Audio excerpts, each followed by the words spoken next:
नमस्कार, मेरा नाम शिल्पा है और आज मैं आपको कॉफ़ी के बारे में बताऊंगी। हमारे पिछले सक्सेस सेमिनार में आपने देखा था कि एटमी इंडिया के मैनेजिंग डायरेक्टर डॉक्टर अब्राहम ली ने आपको कॉफ़ी के बेनिफिट्स के बारे में बताया और इतने सारे बेनिफिट्स को कैसे हम आसानी से याद कर सकते हैं। आइए देखते हैं कॉफ़ी की स्पेलिंग के थ्रू। Coffee which stands for C, cut down weight, O, overcome depression, F, fight against cardiovascular diseases, F, functioning of liver, E, enhancing energy, E, eliminate toxins। तो इस आसान तरीके से हम इसे याद रख सकते हैं। आइए एक एक करके देखते हैं इसके बेनिफिट्स को। C, which means cut down weight, ये बहुत ही खुशखबरी है हम सभी के लिए कि कॉफ़ी के रेगुलर इस्तेमाल से हम अपने वज़न को घटा सकते हैं और मेंटेन कर सकते हैं। तो जितने भी लोग वर्कआउट कर रहे हैं या आप किसी फिटनेस रिजीम को फॉलो कर रहे हैं, उसमें कॉफ़ी को इंक्लूड करना बिल्कुल मत भूलिए। दूसरा, ओवरकम डिप्रेशन। आजकल की लाइफस्टाइल में स्ट्रेस और एंजाइटी एक नॉर्मल पार्ट बन चुका है और कॉफ़ी को अगर आप हर दिन इस्तेमाल करते हैं तो बहुत सारे रिसर्च और स्टडीज़ में पाया गया है कि आप इसे बहुत हद तक कम कर सकते हैं। तो स्ट्रेस फ्री रहने के लिए भी आप हर दिन 2 कप कॉफ़ी का इस्तेमाल ज़रूर करें। F, which means fight against cardiovascular disease. मैं आपको बताना चाहूँगी कि हार्ट से रिलेटेड जितनी भी तकलीफ़ें हैं उनको हम कॉफ़ी के इस्तेमाल से कम कर सकते हैं।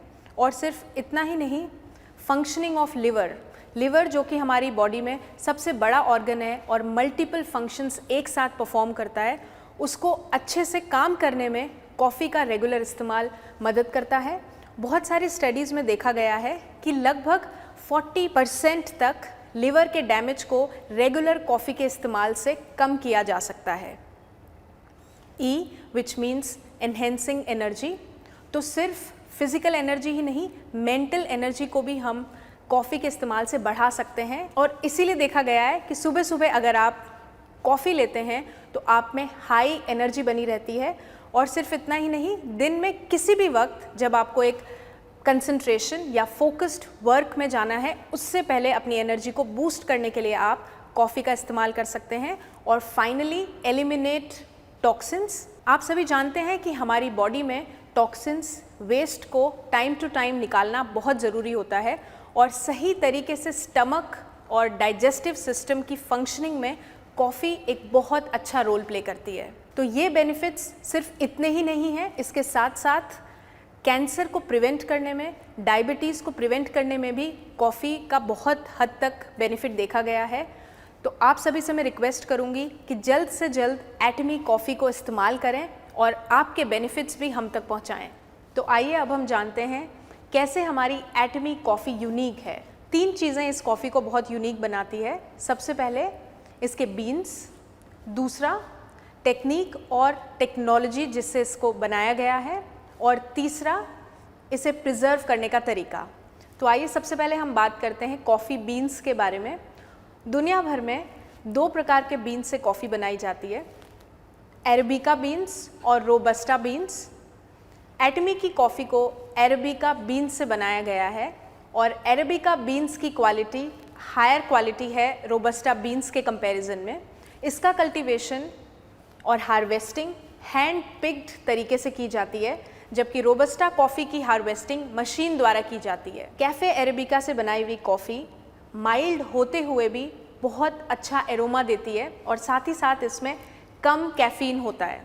मैं आपको बताना चाहूँगी कि अरेबिका कॉफ़ी बीन से बनाई हुई कॉफ़ी बहुत सारे अलग अलग फ्लेवर्स के साथ ब्लेंड हो जाती है और इजीली मिक्स होने वाली कॉफ़ी है, जिसे हम रोबस्टा बीन से बनी हुई कॉफ़ी के साथ बिल्कुल भी कंपेयर नहीं कर सकते हैं। और यही कारण है कि एटमी के बीन्स इस कॉफ़ी को बहुत यूनिक बनाते हैं। तो अब मैं आपको बताऊंगी कि किस तरीके से स्पेशल टेक्नोलॉजी और टेक्निक का हमारे बीन्स पे इस्तेमाल किया गया है। अरेबिका कॉफ़ी बीन्स पर फ्रोज़न ड्राइड टेक्नोलॉजी का इस्तेमाल हुआ है। बीन्स का एक्सट्रैक्शन करके लिक्विड कंसनट्रेटेड फॉर्म को -196 डिग्री सेल्सियस पर फ्रीज़ किया जाता है और फिर उस फ्रोज़न एक्सट्रैक्ट को फाइन पार्टिकल्स में एक्सट्रैक्ट किया जाता है और इस फाइन पार्टिकल्स को एक्सट्रैक्ट करने में माइक्रो ग्राइंडिंग टेक्निक का इस्तेमाल हुआ है, जिससे कि पार्टिकल्स का फ्लेवर और एरोमा बरकरार रहता है। तो अब मैं आपको बताऊंगी तीसरी यूनिकनेस के बारे में, और वो है इसकी पैकेजिंग में। एटमी कॉफ़ी को लंबे समय तक प्रिजर्व करने के लिए और एरोमा को मेंटेन करने के लिए नाइट्रोजन गैस का इस्तेमाल किया गया है। ये गैस बिल्कुल भी हानिकारक नहीं है और अच्छी पैकेजिंग के लिए इसे दुनिया भर में इस्तेमाल किया जाता है। नाइट्रोजन गैस एक इनर्ट गैस है जो ऑक्सीजन की तरह एनवायरनमेंट के साथ रिएक्ट नहीं करती है और मटेरियल को प्रोटेक्ट करने में इसका इस्तेमाल होता है। इसीलिए जब भी आप एटमी कॉफ़ी के सैशे को ओपन करेंगे, एक फ्रेश एरोमा के साथ आप कॉफ़ी को एंजॉय कर सकते हैं। तो कॉफ़ी के इतने सारे बेनिफिट्स जानने के बाद और प्रोसेस को समझने के बाद आप सभी लोग सोच रहे होंगे कि कैसे आप इस कॉफ़ी को अलग अलग वेराइटीज़ में यूज़ कर सकते हैं। तो मैं आपको बताना चाहूँगी कि दोनों ही टेम्परेचर में हॉट और कोल्ड तरीके से आप इस कॉफ़ी को बना सकते हैं। आपने सुना होगा बहुत सारी कॉफ़ी की वेराइटीज़ मार्केट में अवेलेबल है, जैसे कि espresso, americano, iced americano, cappuccino, cold coffee. ये सभी वेराइटीज़ हमारी अरेबिका बीन्स से बनी हुई कॉफ़ी से आप बना सकते हैं और एक बहुत अच्छा फ्लेवर एंजॉय कर सकते हैं। इसीलिए मैंने शुरुआत में आपको बताया था कि एटमी कॉफ़ी अपने आप में एक यूनिक कॉफ़ी है, क्योंकि अरेबिका बीन्स इसे हर तरीके से ब्लेंड होने में मदद करते हैं। तो आज हमने बात की थी कॉफ़ी के बेनिफिट्स की, किस तरीके से इसे प्रोसेस किया जाता है और साथ ही साथ कैसे आप अलग अलग वेराइटीज़ में इसको बना सकते हैं। मैं उम्मीद करती हूँ कि जितने भी लोगों ने इस वीडियो को आज देखा है, आप सभी लोग जल्द से जल्द एटमी कॉफ़ी का इस्तेमाल करें और इससे हेल्थ बेनिफिट्स लें। सिर्फ इतना ही नहीं, आप अपने आसपास के लोगों को भी इसके बेनिफिट्स के बारे में बताएं और सभी की हेल्थ को इम्प्रूव होने में मदद करें। तो इसके साथ ही मैं अपने प्रेजेंटेशन को एंड करती हूँ और अधिक जानकारी के लिए आप हमारे साथ प्रोडक्ट ट्रेनिंग में भी जुड़ सकते हैं।